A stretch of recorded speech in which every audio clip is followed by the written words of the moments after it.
Hi and welcome, I'm Hannah, and this time I gave myself a challenge.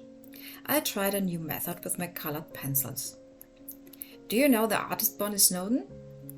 If not, please check her out. She is amazing, and she uses a, for me, different method to work with colored pencil.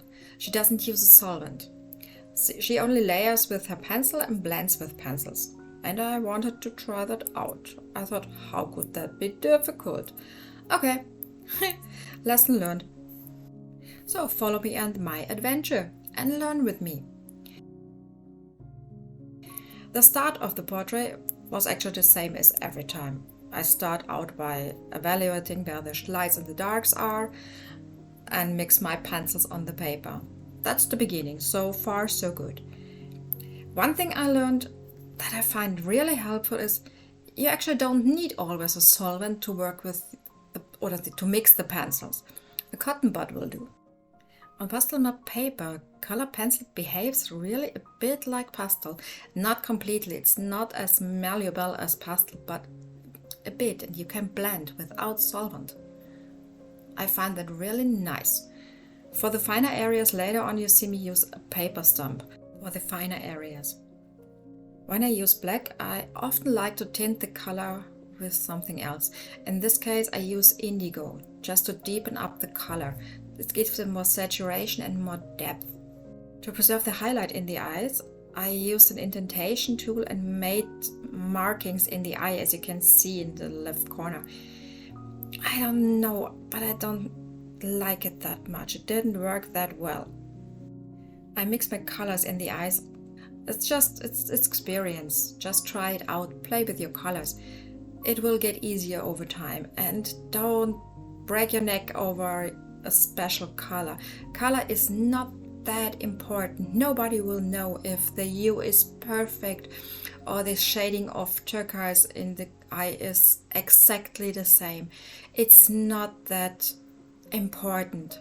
So don't fuss about it too much. That's not a reason a painting looks good or it doesn't. Value is the point. A painting never looks real because you got the perfect color. But if you ruin your values, if your lights are not light enough and your darks not dark enough, that will ruin your drawing, no matter how great it otherwise is. I tried to blend the colors like Bonny does, so with a lighter pencil. She uses usually a very light gray or a white for this. It works, but you have to make the base layers a bit darker so that you don't end up with a too light color in the end. At one point it dawned on me that I might not be able to preserve the white highlights and the white hairs the way I want them to be, and that I would have to use a color pencil touch-up texture in the end. That's a video on itself that will come up soon. I will show you there exactly how I did it. For the portrait itself, I plan at the moment only to put it up as an unnarrated time-lapse video. If you would like a tutorial from me, then just let me know in the comments. I also tried to get back my highlights with using this scotch tape method, where you put the scotch tape on top of your color pencil and try to lift the color, in my case with the indentation tool. But I don't know, I couldn't get it light enough for my liking. I don't know why, I think I made something wrong, but I don't know what it was. So I decided to work a bit around the light hairs and use my black and different whites to get the effect I wanted. It was still not light enough. That's the reason why I used later on the colored pencil touch-up texture.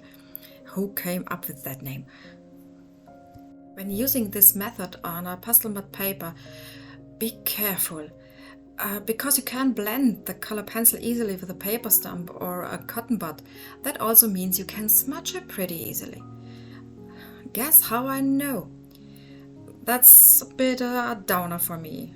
I'm so used by working with a solvent that the pigment gets into the paper that I don't pay that much attention of what's under my sheet. I learned it this time the hard way.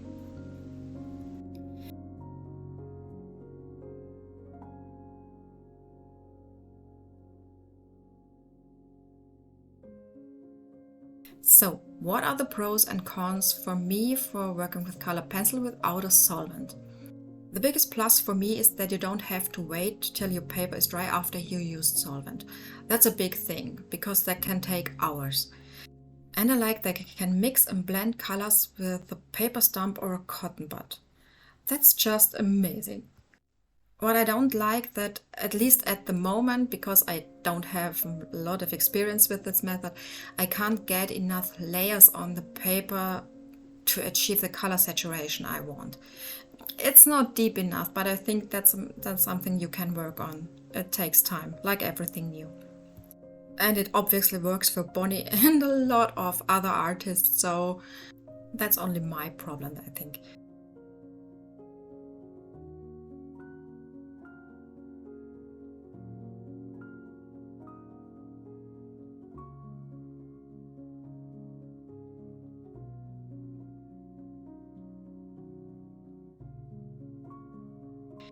But that's it for now. I hope you enjoyed it and now do all the YouTubey things and help me grow. I see you in a few weeks. Bye!